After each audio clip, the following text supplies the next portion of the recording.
সম্প্রতি মুফতি আলাউদ্দিন জিহাদি নামের একজন বক্তা তার বয়ানে অভিযোগ করেন প্রধান উপদেষ্টা ডক্টর মোহাম্মদ ইউনূস ইসরায়েলকে ১,০০০ কোটি টাকা দিয়েছেন। তার এই বক্তব্য সামাজিক যোগাযোগ মাধ্যমে ছড়িয়ে পড়লে আওয়ামী লীগের রাজনীতির সঙ্গে সম্পৃক্ত ব্যক্তিরা এই বক্তব্যটির জোর প্রচার শুরু করে। তবে বক্তব্যটির ফ্যাক্ট চেকিংয়ে এমন দাবির কোনো সত্যতা মেলেনি বলে জানান প্রধান উপদেষ্টা প্রেস উইংস। সম্প্রতি এই বিষয়ক একটি পোস্ট শেয়ার করা হয় সিএ প্রেস উইংস থেকে, যেখানে খোলাসা করা হয় এ ধরনের মিথ্যা ও বানোয়াট প্রচারণা মূলত ডক্টর ইউনূস ও তার নেতৃত্বাধীন অন্তর্বর্তীকালীন সরকারের বিরুদ্ধে চলমান যেই সংঘবদ্ধ ষড়যন্ত্র ও অপপ্রচার তারই অংশ। সিল্কোর সিল্ক অ্যান্ড শাইন, যাতে আছে আর্গান অয়েল ও ওট প্রোটিনের গুডনেস যা আপনার চুলকে রাখে healthy and shining. Press wings জানায় স্বতন্ত্র ফ্যাক্ট চেকিং প্রতিষ্ঠানগুলো বলছে ডক্টর ইউনূসের প্রতিষ্ঠান গ্রামীণ আমেরিকার ইসরায়েলকে $1 কোটি সহায়তার বিষয়টি নিয়ে সর্বপ্রথম 2023 সালের অক্টোবরে বাংলা ইনসাইডার নামক একটি অনলাইন পোর্টালে প্রকাশিত হয়। পরবর্তীতে ধাপে ধাপে তা আরও কিছু অনলাইন পোর্টাল ও পত্রিকায় প্রকাশিত হয়। এই দাবিটি ছড়িয়ে পড়ার পর তা নিয়ে অনুসন্ধান করে ফ্যাক্ট চেকিং প্রতিষ্ঠান রিউমার স্ক্যানার।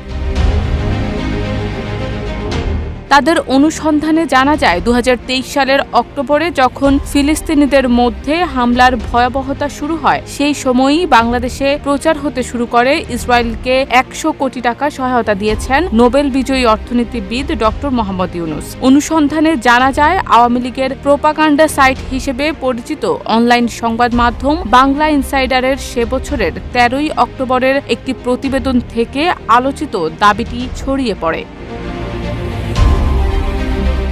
এই প্রতিবেদনের দাবিটির পক্ষে ইসরায়েলের পররাষ্ট্র মন্ত্রণালয়ের একটি বিবৃতির বিষয়ে বলা হলেও ওই মন্ত্রণালয় থেকে সে সময়ে প্রকাশিত কোনো বিবৃতিতে এমন কোনো তথ্য পাওয়া যায়নি। ওই দাবি সংবলিত কোনো বিবৃতি প্রকাশিত হয়নি বলে দেশটির পররাষ্ট্র মন্ত্রণালয় থেকেও রিউমার স্ক্যানারকে নিশ্চিত করা হয়। তাছাড়া ইসরায়েলের সাংবাদিক এবং ফ্যাক্ট চেকারও এমন কোনো সহায়তার বিষয়ে অবগত নন বলে রিউমার স্ক্যানারকে জানান। একই সঙ্গে ইউনূস সেন্টারও বিষয়টি ভুয়া বলে নিশ্চিত করেছে। এমতাবস্থায় দেশের সকল আলেম ওলামা ও দায়িত্বশীল নাগরিকদের বিভ্রান্ত না হয়ে দেশের শান্তি শৃঙ্খলা বিনষ্টের চেষ্টায় থাকা ব্যক্তিদের অপপ্রচার রুখে দেওয়ার আহ্বান জানায় অন্তর্বর্তীকালীন সরকার।